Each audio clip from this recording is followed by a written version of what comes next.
नमस्कार, बहुत स्वागत है आप सभी का हमारे इस खास बुलेटिन में। मैं हूं आपके साथ ज्योति यादव। चलिए एक नजर डाल लेते हैं इस वक्त की हेडलाइंस पर।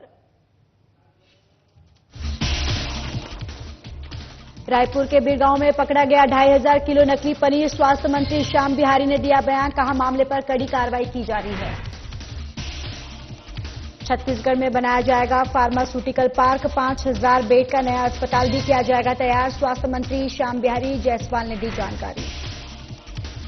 रायपुर में 24वीं राष्ट्रीय वनवासी खेल प्रतियोगिता का समापन। फुटबॉल के फाइनल मैच में संथाल परगना में जीती ट्रॉफी। झारखंड की टीम ने प्राप्त किया तीसरा स्थान।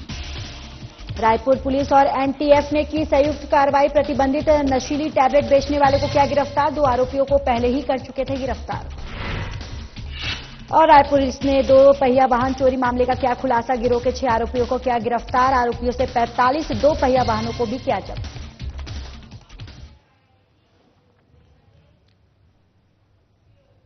चलिए अब बुलेटिन की शुरुआत करते हैं। रायपुर में फूड सेफ्टी डिपार्टमेंट की एक बड़ी कार्रवाई सामने आई है, जिसमें कुछ दिन पहले बिरगांव में 2500 किलो नकली पनीर पकड़ा गया था। इस पर स्वास्थ्य मंत्री श्याम बिहारी जायसवाल ने बयान देते हुए कहा कि मामले पर कड़ी कार्रवाई की जा रही है।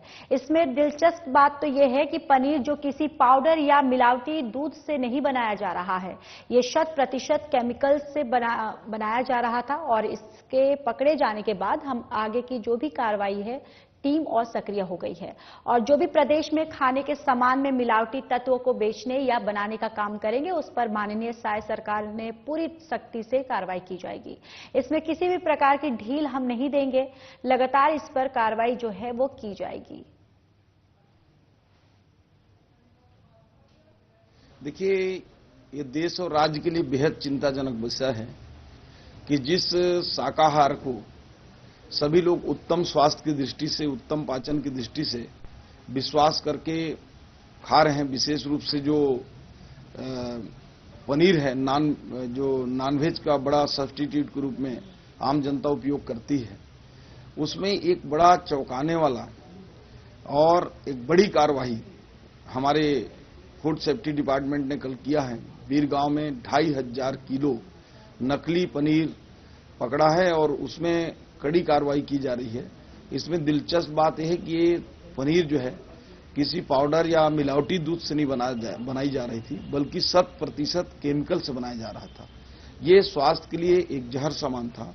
और इसके पकड़े जाने के बाद आगे हमारी टीम और सक्रिय हो गई है, और जो भी इस प्रदेश में खाने के सामान में मिलावटी ऐसे तत्वों को मिलाकर बेचने का या बनाने का जो प्रयास करेगा, उस पर माननीय विष्णुदेव साय जी की सरकार पूरे सख्ती से कार्रवाई करेगी। इसमें किसी प्रकार का मुरव्वत नहीं करेंगे और लगातार ये कार्रवाई चलती रहेगी। इसी प्रकार की कार्रवाई कल गौरव गार्डन में भी किया गया है, और वहां खाने के रेस्टोरेंट में वहां काकरोच और कई ऐसे आपत्तिजनक जो खाने का पदार्थ मिले, जिनमें फफूंद लगा था, काकरोच मिले हुए थे, और साथ ही साथ वेज नॉन वेज सब मिक्स हो रहा था। तो ऐसे रेस्टोरेंट और होटलों के ऊपर भी हमारी कार्रवाई जारी रहेगी, और लगातार फूड सेफ्टी डिपार्टमेंट इसमें कार्रवाई करेगा। रूप से इसमें एफआईआर भी होगी और इसमें कड़े दंड के प्रावधान भी हैं, और हम इसको माननीय न्यायालय तक ले जाकर ऐसे मिलावटखोर लोगों के खिलाफ बड़ी कार्रवाई करने की और इनकी सजा की भी मांग करेंगे।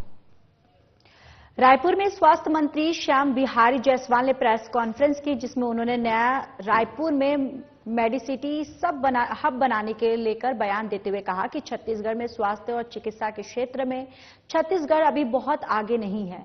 इसको ध्यान में रखते हुए प्रधानमंत्री नरेंद्र मोदी के नेतृत्व में 200 एकड़ जमीन स्वीकृत हुआ है। 5000 बेड का एक अस्पताल तैयार किया जाएगा, जो राज्य सरकार ने स्वीकृत कर दिया है। इसी के साथ उन्होंने कहा कि छत्तीसगढ़ में फार्मास्यूटिकल पार्क भी बनाया जाएगा, जिससे दवाइयां भी अब छत्तीसगढ़ में बनाई जा सकेंगी। लोगों को रोजगार भी मिलेगा, रोजगार भी इससे बढ़ेगा और नए अवसर छत्तीसगढ़ को मिलेंगे।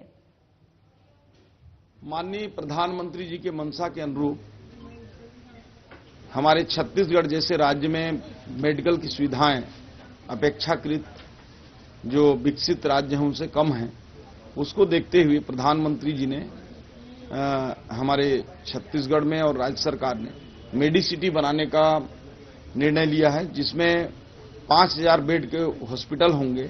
उसके लिए राज्य सरकार 200 एकड़ जमीन नया रायपुर में अलॉट कर रही है। तो निश्चित रूप से एक बड़ा स्वास्थ्य का केंद्र ये छत्तीसगढ़ बनेगा, जिससे जो है मेडिकल टूरिज्म को भी बढ़ावा मिलेगा, यहाँ की इकोनॉमी बढ़ेगी, यहाँ स्वास्थ्य सुविधाएं बढ़ेंगे और साथ ही साथ हम छत्तीसगढ़ में जो फार्मास्यूटिकल हब भी बनाने जा रहे हैं, जिसके लिए जमीन चिन्हित हो रहा है और देश भर के ऐसे तमाम छोटे बड़े फार्मास्यूटिकल इंडस्ट्री को हम यहां आमंत्रित कर रहे हैं, जो दवाई भी बनाएंगे, जो सर्जिकल उपकरण भी बनाएंगे।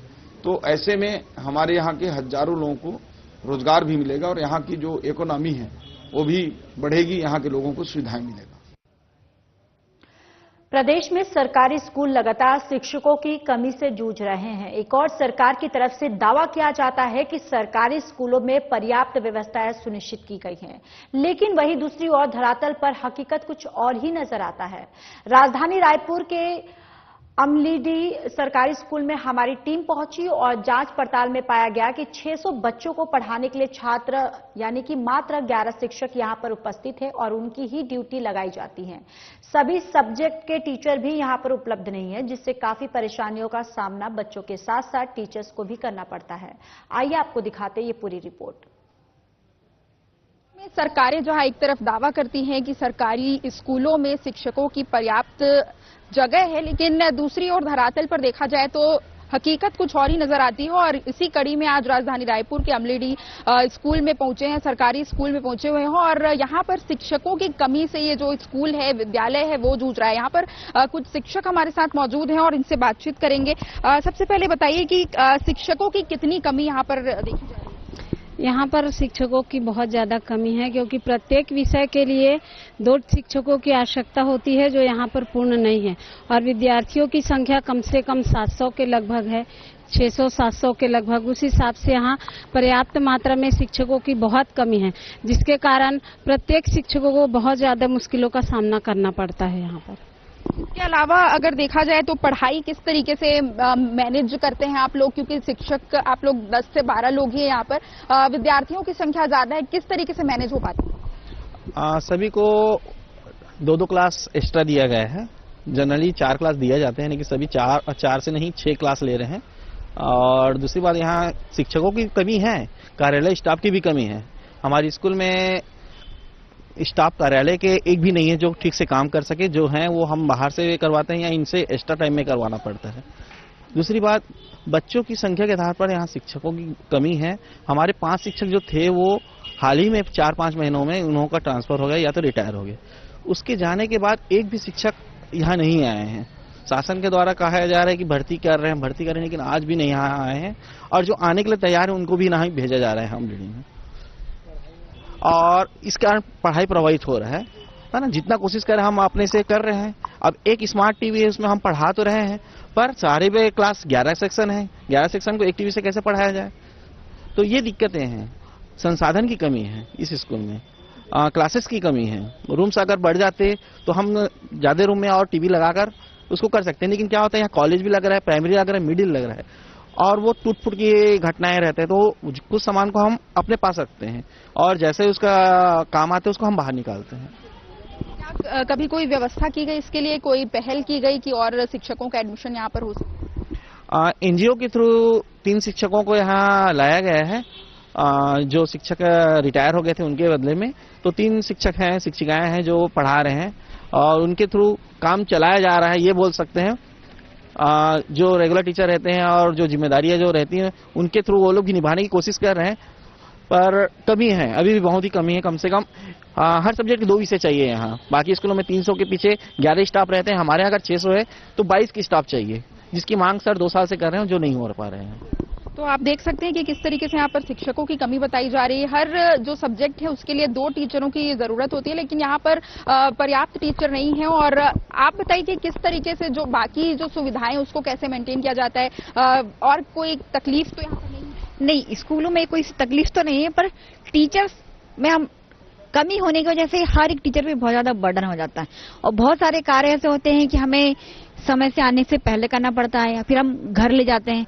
अब जैसे कि हाफ ईयरली का रिजल्ट ही था, हम सभी टीचर्स अपना घर ले गए, तब जाके हमारा रिजल्ट अब बन पाया है।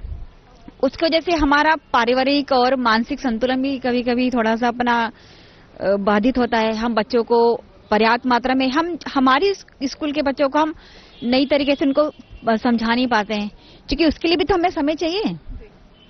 तो यही कारण है कि हमें और से अधिक हम टीचर्स मिलेंगे जो, और हमारा ही काम, जैसे हमारे पास 70-70, 80-80 9 क्लास में 70-70 बच्चे हैं, तो उनका रिजल्ट बनाना, रोज अटेंडेंस लेना, उसी में हमारा 10-15 मिनट चला जाता है।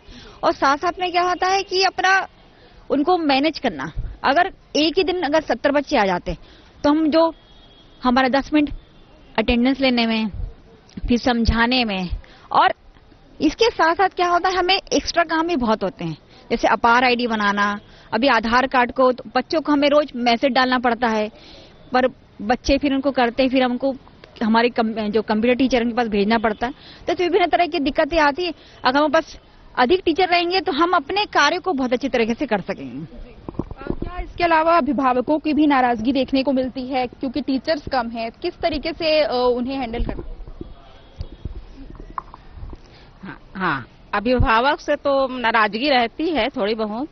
वो क्या है, इतने मतलब स्टाफ अपने यहाँ बहुत कम है और बच्चे 550 से ज्यादा है, तो हमारे लिए चुनौती बन जाता है इतने बच्चों को मैनेज करना। हम पढ़ाई तक तो अच्छे से मैनेज कर लेते हैं, जैसे अभी नशा मुक्ति का अभियान चल रहा है, तो उसमें हम हर बच्चे तक पहुंच नहीं पाते हैं कि बच्चा किस तरह से नशा से ग्रसित है, कोई नशा तो नहीं कर रहा है। तो बच्चे की संख्या ज्यादा होने के कारण हम हर बच्चे तक हमारा पहुंच पाना वहां तक पॉसिबल नहीं है। और दूसरी बात ये कहना चाहूंगी कि यहाँ क्या है कि कॉलेज भी लगती है और 3 संस्था है उसके अलावा, तो कॉलेज में बच्चे क्या एकदम फ्रीडम रहते हैं, तो हमारे बच्चे उस कॉलेज वाले को फॉलो करने लग जाते हैं। तो ऐसे में हमको अपने बच्चों को मैनेज करना एक बहुत बड़ी चुनौती हो जाती है, क्योंकि बच्चे क्या 11-12 के बच्चे क्या है टीनेज में रहते हैं, उनको लगता है कि बड़े बच्चे ऐसा कर रहे हैं तो हम भी ऐसा करें, उनको सही गलत का मायने नहीं पता रहता। तो वहां पर हम कैसे उनके साइकोलॉजी समझे और उनको इसके लिए मतलब गलत डायरेक्शन में जा रहा है उसको सही करें, हमारे लिए बहुत बड़ी चुनौती होती है।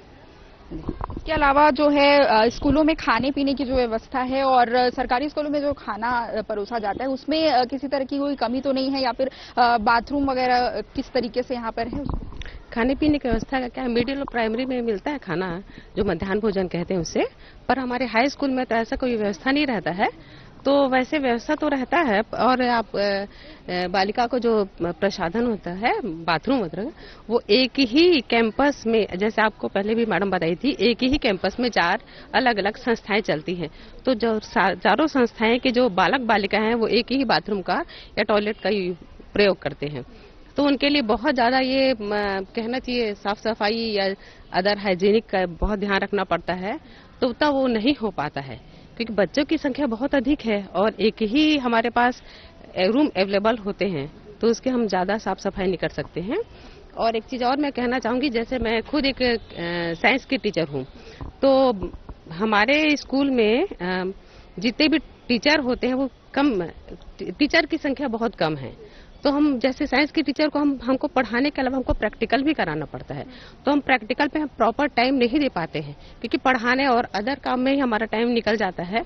तो जो प्रैक्टिकल का जो समय रहता है वो हमारे पास नहीं रह पाता।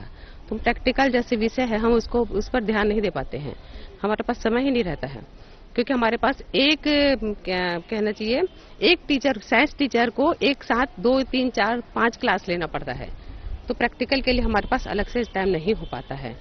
तो ये भी हमारे पास एक समस्या है कि बिना प्रैक्टिकल के हम साइंस को कैसे पढ़ाएं। जैसे मैं खुद केमिस्ट्री की टीचर हूँ, केमिस्ट्री का मैं क्लास नहीं ले पाती हूँ, प्रैक्टिकल की क्लास मेरे पास नहीं हो पाता है, तो उसके लिए भी मेरे पास नहीं रहता है। मेरे को सॉल्यूशन बनाना रहता है या प्रैक्टिकल कराना पड़ता है, प्रॉपर उसके पास टाइम देना पड़ता है, वो मैं नहीं करवा पाती हूँ। तो वो असुविधा तो है, संसाधन की कमी भी रहती है क्योंकि एक ही कैंपस में बहुत सारे स्कूल चलते हैं, तो उसी क्लास में दूसरे मिडिल स्कूल के बच्चे भी पढ़ते हैं, उसी क्लास में मेरे को साइंस को पढ़ाना पड़ता है। तो मैं अपने पास ज्यादा केमिकल या सॉल्यूशन या जो भी एपेटस होते हैं वो मैं रख नहीं पाती हूँ, मुझे उसको छुपा के रखना पड़ता है। क्योंकि मॉर्निंग शिफ्ट के जो बच्चे रहते हैं उनसे मुझे थोड़ा सा अलग प्रिकॉशन में रखना पड़ता है उस चीज को, तो ये भी व्यवस्था नहीं हो पाता है। संसाधन की कमी है, टीचर की कमी के साथ साथ ही, तो ये है।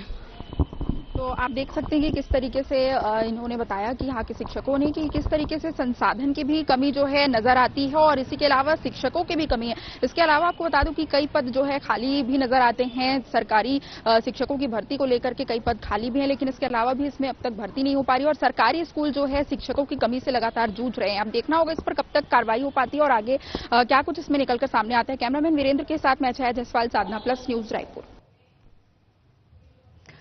राजधानी रायपुर में चल रही 24वीं राष्ट्रीय वनवासी खेल प्रतियोगिता का समापन हो गया। समापन समारोह के दौरान फुटबॉल के फाइनल मैच में संथाल परगना ने केरल को पेनल्टी शूट में एक मुकाबले 4 गोलों से हराकर चैंपियन की ट्रॉफी जीती।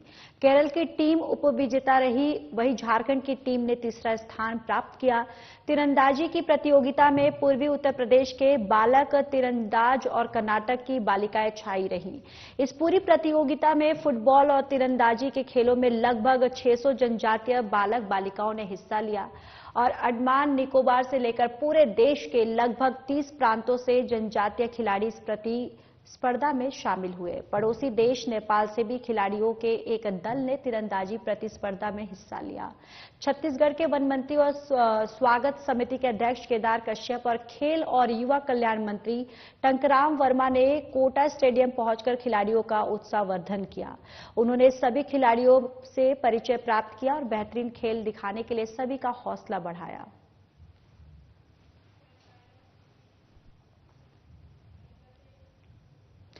राजधानी रायपुर के सरकारी स्कूल अमलीडीह में एक छात्र राहुल साहू ने स्टेट लेवल में खेलकर स्कूल और स्कूल के शिक्षकों का नाम रोशन किया, जिसको देखते हुए स्कूल में राहुल साहू का सम्मान किया गया।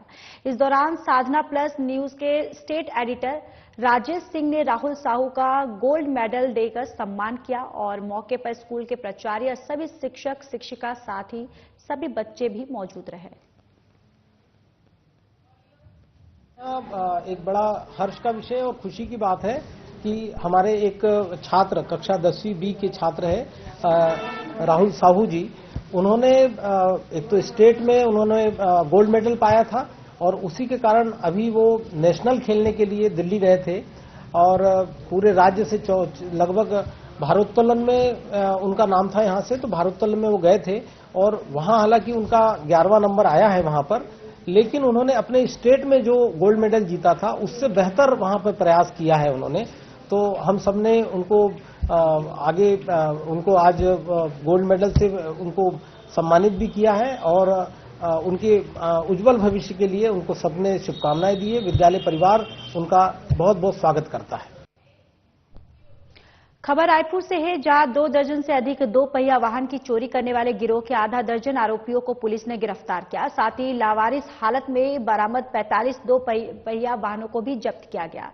लाखों रुपए की कीमत के कुल 72 2 पहिया वाहनों का खुलासा हुआ, जिसमें रायपुर शहर के विभिन्न थाना क्षेत्र से 2 पहिया वाहनों की चोरी करने वाले गिरोह को गिरफ्तार किया गया। एंटी क्राइम साइबर यूनिट और थाना आजाद चौक पुलिस की संयुक्त कार्रवाई बताई जा रही है। चोर चोरी की 2 पहिया वाहनों को बिक्री कर उड़ीसा में सप्लाई करते थे। कुल 6 आरोपियों को मामले में गिरफ्तार कर लिया गया है। चोर गिरोह का पर्दाफाश किया गया था, जिसमें 4 आरोपियों को टोटल 6 आरोपियों को गिरफ्तार करते हुए 12 बाइक जब्त की गई थी। इसमें 4 आरोपियों को जुडिशियल रिमांड पर भेज दिया गया था। 2 आरोपियों से और पूछताछ किए जाने के बाद में और वाहन जब्त किए जाने थे, इसलिए इनको पुलिस रिमांड पर लिया गया था। इन दोनों पुलिस रिमांड के आरोपियों से पूछताछ किए जाने के उपरांत सरहदी स्टेट उड़ीसा एवं अन्य आसपास के जिलों से 27 बाइक और जब्त किए गए हैं, जिसमें कई महंगे बाइक हैं। इस प्रकार से कुल 27 नग बाइक इन चोर गिरोह से जब्त किया गया है। रायपुर में फॉरवर्ड लिंकेजेस पर कार्रवाई करते हुए प्रतिबंधित नशीली टैबलेट क्रिया करने वाले आरोपी धनेश साहू गिरफ्तार किया गया। थाना न्यूज राजेंद्र क्षेत्र के अंतर्गत आरडीए बिल्डिंग के पीछे 2 पहिया वाहन में प्रतिबंधित नशीली टैबलेट बिक्री करते रंगे हाथों आरोपियों को गिरफ्तार कर लिया गया, यानी कि आरोपियों को पकड़ा गया था। ये एंटी नारकोटिक्स टास्क फोर्स और थाना न्यू राजेंद्र नगर पुलिस की संयुक्त कार्रवाई बताई जा रही है। मामले में पहले भी 2 आरोपियों को गिरफ्तार किया जा चुका है। पूरा मामला न्यू राजेंद्र नगर थाना क्षेत्र का बताया जा रहा है। पुलिस के द्वारा नशे के विरुद्ध में कार्रवाई करते हुए पहले जो 2 आरोपियों को गिरफ्तार किया गया था, उसी में फॉरवर्ड लिंकेजेस और बैकवर्ड लिंकेजेस को तलाश किया जा रहा है, जिसके तहत में आज पिछले 2 आरोपियों के अतिरिक्त आज एक अन्य आरोपी को गिरफ्तार किया गया है। पहले 2 आरोपी गिरफ्तार किए गए थे, उनसे 732 नग स्पाज्मो टैबलेट जब्त किया गया था और उनके पास में बिक्री का रकम 2 नग मोबाइल और 1 नग एक्टिवा वाहन जब्त किया गया था। इनसे पूछताछ किए जाने के बाद में यह पाया गया था कि एक अन्य आरोपी जो आज गिरफ्तार किया गया है, धनेश उर्फ संजय, इसके पास में भी काफी मात्रा में टैबलेट रखे रहते हैं और इनसे आपस में लेन देन किया जाता है। इसी आधार पर इसमें घर में उसके दबिश दी गई, जिसके तहत में 144 नग प्रतिबंधित टैबलेट जब्त किया गया है। चलिए आगे बढ़ते हैं। राजधानी रायपुर में आपसी बात को लेकर 2 हत्याकांड की घटना को अंजाम देने वाले 4 आरोपियों के साथ 2 नाबालिग को गिरफ्तार किया गया। पूरा मामला डीडी नगर थाना क्षेत्र का है, जहां चांगोरा भाट स्थित मैदान में पत्थर से सिर कुचलकर दूसरी घटना को अंजाम देने वाले आरोपी को 4 घंटे के अंदर गिरफ्तार कर लिया गया। घटना में 2 नाबालिग भी शामिल थे। आरोपी और मृतक सभी एक ही मोहल्ले के निवासी बताए जा रहे हैं। तत्कालिक विवाद हत्या का कारण बताया जा रहा है। आरोपियों के खिलाफ डीडी नगर थाना क्षेत्र में अपराध दर्ज कर लिया गया है। तो देखिए पूरी जो खबर है रायपुर की है, जहां पर 4 आरोपियों को गिरफ्तार कर लिया गया है। डीडी नगर थाना क्षेत्र का ये मामला है, जहां 2 हत्याकांड को अंजाम देने वाले आरोपियों को पुलिस ने गिरफ्तार कर लिया है। पुलिस को यहां पर एक बड़ी सफलता जो है हाथ लगी है, जहां पर 2 हत्याकांड को अंजाम देने वाले आरोपी को पुलिस ने गिरफ्तार किया। और आपको ये भी बताते चले कि इस पूरे मामले पर आगे की जो भी कार्रवाई है, पुलिस जांच पड़ताल में जुटी हुई है। पिछले रात लगभग 11:30 बजे के आसपास थाना डीडी नगर थाना क्षेत्र अंतर्गत चंगोरा भाटा के एक पुतला चौक है। पुतला चौक से लगे हुए एक मकान के निर्माण किए जाने हैं, तो खाली प्लाट है।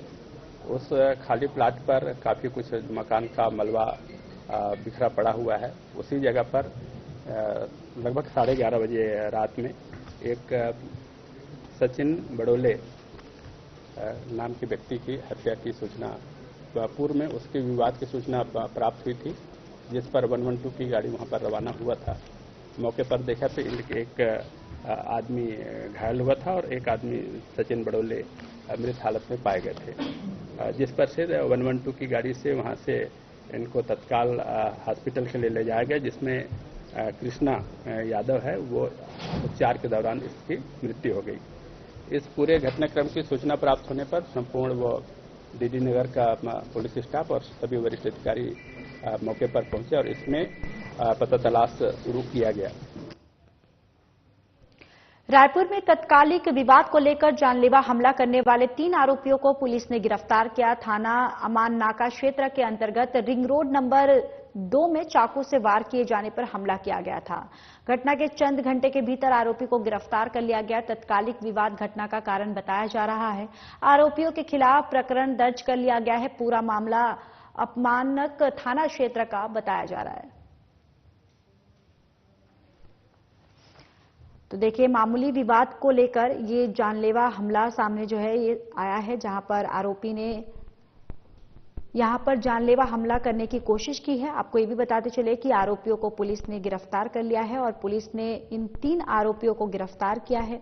और ये पूरी जानकारी जो है पुलिस ने प्रेस कॉन्फ्रेंस के जरिए साझा की। और आपको ये भी बताते चले कि आगे की जो भी कार्रवाई है, पुलिस लगातार इस पूरे मामले पर जांच पड़ताल जो है वो कर रही है।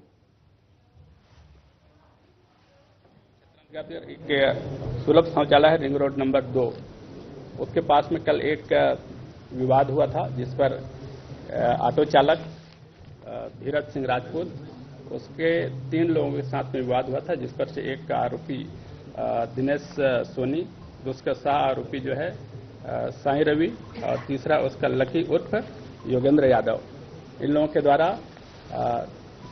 चाकू मार करके हत्या का प्रयास किया गया। इस प्रकरण में सूचना मिलने पर थाना आमानाका में धारा 109 BNS के तहत में अपराध पंजीबद्ध किया गया और आरोपी की पता तलाश किया गया। फिलहाल इस बुलेटिन में इतना ही। बाकी देश और दुनिया की तमाम बड़ी खबरों के लिए जुड़े रहिए हमारे साथ। नमस्कार।